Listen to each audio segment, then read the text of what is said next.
1970s Willie Wonka and the Chocolate Factory is set to screen at the Alamo Drafthouse tomorrow with a special guest. KTSM 9 News resident film critic Felipe Solis has more. It is such a privilege for me to talk to someone of my generation who I admired as a kid, watching a kid on the screen. This is Paris Themmen, but you probably remember him more as Mike Teavee from Willie Wonka and the Chocolate Factory.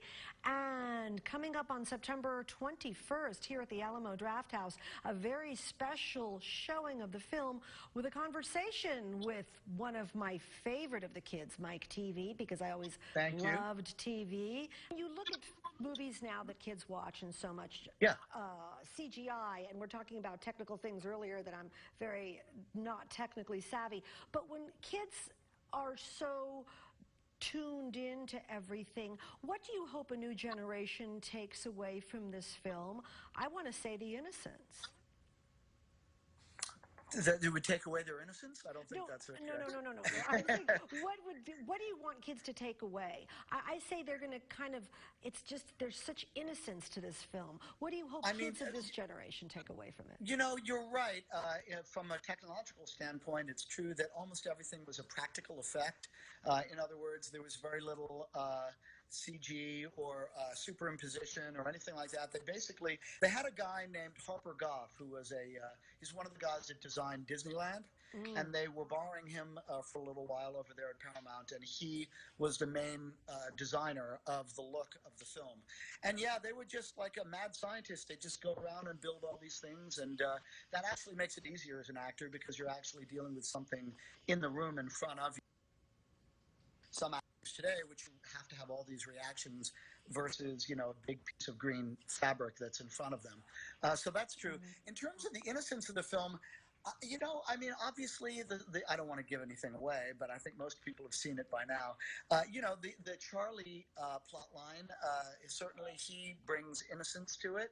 But in terms of Mike Teavee and Veruca, and even a lot of the behavior through most of the film of Wonka, I'd say it's kind of arch, actually. It's not so much innocent as it is savvy in some ways. And arch, you know, a lot of adult literary references and that kind of thing. Maybe more so than many children's films today, I think. That's very, very well put, and it was kind of interesting for children because it was almost a lesson in bad behavior. You know, the good kid, the kid who behaves well wins at the end. Yes, it's a morality tale. Don't be like me. Don't be like Mike Teavee. Oh, that's incredible. Did the Oompa Loompas ever scare you at any point? Because I still can have a creepy Oompa Loompa moment.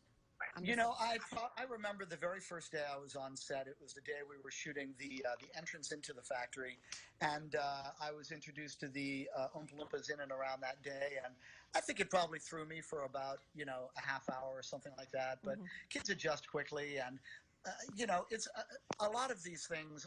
I saw everyone out of makeup. You know, they weren't Oompa Loompas to me; they were actors to me. So yeah, I think I made that adjustment pretty quick. But I have heard that before. Did you have to consume a lot of candy in the making of this film? Did I have to consume a lot of candy? More like, did I have the opportunity to consume a lot of candy? And yeah, you know, there was a woman there who whose job it was to come up with the tasty treats. They used a lot of marzipan and other things. My favorite was actually Violet's gum, which was actually a sort of a toffee thing. Because it had different courses, it was sort of striped. It had one area and then another area. I guess they probably put a blue area at the bottom for the blueberry pie. But yeah, I ate a couple of those, and then I went back for more, and they said, no, we're 86ing you because we need to have some for the film. We're so thrilled that we're going to be able to show this film here in El Paso and to hear from you, and we thank you so much for joining us here. And my pleasure. Wishing you the best, and Mike Teavee, you're always going to be close to my heart. Thank you very much. Don't be like me. I will. Too late. Bye-bye. You can join Mike Teavee and actress Julie Dawn Cole, who played Veruca Salt, tomorrow at 2:30 in the afternoon for a Q&A at the Alamo Drafthouse. We'll be right back with your final forecast.